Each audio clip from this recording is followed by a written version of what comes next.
దొంగని నమ్మినా పర్వాలేదు, జేబు మాత్రమే ఖాళీ అవుతుంది.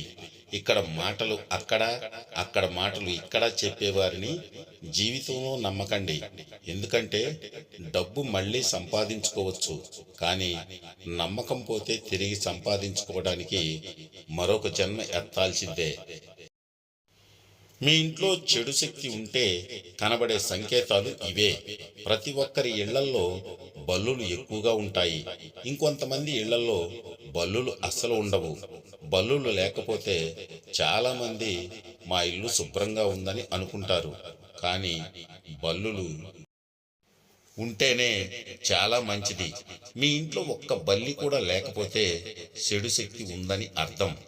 ఎద్దులు మనకి కలలో కనిపిస్తూ ఉంటాయి. అవి మనల్ని కలలో పొడుస్తున్నట్టు కనిపిస్తే మన ఇంట్లో నెగిటివ్ ఎనర్జీ ఉందని అర్థం.